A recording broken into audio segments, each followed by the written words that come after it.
Good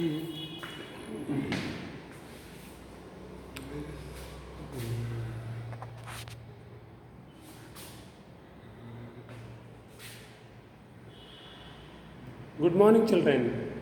Today, ninth standard lesson, we learn state government. So, in this lesson, we are going to study the nature of the state, legislature, legislature assembly, and legislature council that we are going to study. And again, the functions of the assemblies, state executive, and their qualification and appointment of the CM, Chief Minister. That all the points that you are going to study in this lesson. These are the important points. So first, in Karnataka, if you go to the India, the number of states are 29 states, and one Delhi is a special state because it's a capital city. It is considered as a special state. And in this lesson, we are going to study legislature, then executive and judiciary. These are the important three parts of the administrative. Legislature, where we make a laws. Second one, executive, where force the law to done. Third one, if there is any violation of the laws, then the punishment is called a judiciary system. So, in India, there are two houses. The government has taken the two houses. One is a legislature assembly and other one is a legislature council. Legislature assembly and legislature council. These are the two houses. Next, legislature council. It is called a Vidhana Parishad. So it is a elderly house. It is called. Second one is a legislature assembly. It is called a Vidhana Sabha. If you go to Bengal, also we can see Vidhana Sabha and Vidhana Parishad. Vidhana Parishad is elderly people because the age is more than 30. And legislative assembly, the age is 25. Those who cross 25 years, they can contest in the election of MLA. That is called Vidhana Sabha. Now we see the Vidhana Sabha. In Vidhana Sabha, if there is a big Vidhana Sabha or a small, depending upon the population, the seats should be less than 500. Then more than 600 members should be there. So the largest states, they have 500 and smallest state has 60. The seats depending upon the population. So here the largest numbers, that means the seats should be below 500, then above 60. So in Karnataka, the total number of Vidhana Sabha seats are 225. So these two, among these 225, 224 members elected by the people, and one person is called a Anglo-Indian elected by the president. So president elected, this is one of the fellow. So next, there is a small clarification here. Some small states are, for example, Goa and Mizoram. So these are the small states. There they want away 60 seats. So there the special occasions has been given here. So here, the Goa and Mizoram, there the seats are only 40 MLAs. Where the states are very small and the population is very less, they are reduced to 40 seats. Now we'll say, what is the qualification to become a member of Lok Sabha? This Vidhana Parishad and Vidhana Sabha. First we'll see Vidhana Sabha. What is the qualification required for the Vidhana Sabha? So, the first one, he should be citizen of India. The person should be citizen of India. Second one, he should cross 25 years age. He has to complete 25 years age. Next, he should not be in any government job or a government officer. He should not be. If he is a government officer, if you want to contest in the election, he has to resign his post. Once resigned. Even if in the election, if he defeated, so you may not get a job again. So, he should not be a government service. Third one, he should not be unsound mind. Unsound mind means he is not a abnormal. He should not be an abnormal person. So next one is he should not be punished by any court. He should not be punished by any court. Next, the other important qualification which is required for the parliamentary election. That all qualifications are very, very important. Once again I will tell you, the important qualification are citizen of India, first one. Second one, you should complete 25 years age. Third one, you should not be government job, and you should not be unsound mind, and you should not be punished by any kind of courts and any other qualification required for the parliament. That all he has completed. So next, terms of the office.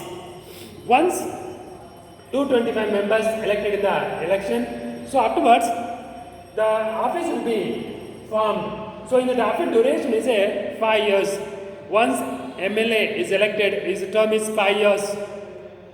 If now election takes place, so after there is a clash in between the members, so there is a dissolve. So CM is going to dissolve the Vidhana Sabha or MLAs. So at that time, the full power, when the CM dissolve the Vidhana Sabha, so at that time the president will be in charge. So he appoints that means directly the state comes under the president rule. Or one of the fellow among this 125, he don't want to continue in his MLA ship, so he wanted to resign it. If he wanted to resign, he has to submit the resignation letter to the speaker. So once the election takes place, that all the 225 members, they get together in the Vidhana Sabha and they take a oath. So after that, the majority party members will elect one of the speaker and other one is a deputy speaker. So speaker will be in charge of this Vidhana Sabha. And if any person wanted to submit his resignation letter, so he has to submit to the speaker. Now you see, speaker and deputy speaker, the both will be there. If there is a speaker is out of station, so at that time only the deputy speaker will be in charge of that. Now what are the functions of the speaker? Once the meeting takes place in the Vidhana Sabha, so he has to maintain some of the specific functions. All the people should attend the meeting in time, and he has to maintain peace. So when the discussion is going on, the people should maintain the peace. They should not be clashed. Second one, there should be dignity. So there is a dignity for the Vidhana Sabha, so that has to maintain it. If any person is going against the dignity, so there will be people that people will take up that person from the Vidhana Sabha, or the speaker will take a decision on that particular person. Next to decorum.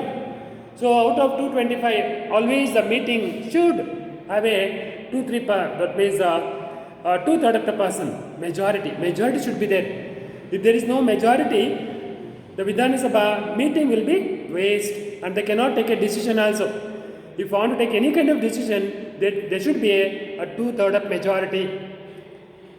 Next, when the bill takes place, especially in the Vidhana Sabha, any kind of bill sanctions, for example, if state government wanted to collect any kind of bills, he has to get a signature from this governor. So without him, he cannot collect and he cannot spend even 5 paise also. So if there is any kind of bill, regarding a bill, money, decision, if the votes are equal, if there are 200 people are in the meeting, so 100 for 100 against, if they voted, so at that time speaker can vote. So otherwise speaker cannot have a voting power. Only when on the bill, if there is equal vote comes, so the speaker can vote this. Next, so here there is a important functions are, what are the functions of Vidhana Sabha? So in the Vidhana Sabha, there are 4 functions. The important 4 functions are, one is the legislature power, financial power, administrative power, electoral power, and other important powers. First one is a legislature power. So in the legislature, assembly has the power to frame the laws which is important for our state. They can have the power to frame a laws regarding a state list. So on the regarding a state list and concurrent test, they have the power to frame a laws. Next, the bills have to be passed by both houses before they send in the governor for the signature. So especially financial bill has to submit in the local, so that is a Vidhana Sabha. So after discussion only it goes to Vidhana Parishad.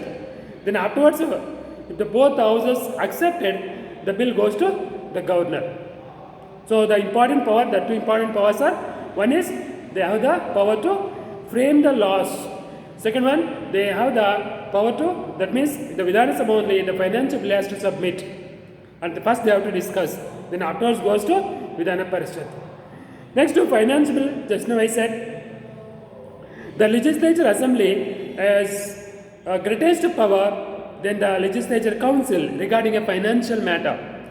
The financial bill has to be first presented in the legislature assembly. Then afterwards, all the MLAs and ministers will discuss. Then afterwards, it goes to legislature council. Then they have only 14 days. Within the 14 days, they have to discuss and they have to give approval, or they have to send back to the Vidhana Sabha. Otherwise it will continue to the governor. Next to administrative power. In the administrative power, the state executive is responsible to the legislature assembly and can be power only as long as enjoy their trust. So if the majority is there, so when there is a majority, they can enjoy the power. When there is no majority, they have to resign it. Next, electoral power. The elected members of the legislature assembly has the power to elect the president and Rajya Sabha members and legislature councillors and speakers and deputy speakers. So these are 5 important powers. Once they elected as a MLA, they have the power to elect even president, second one Rajya Sabha members, even legislature council members and speaker and deputy speaker.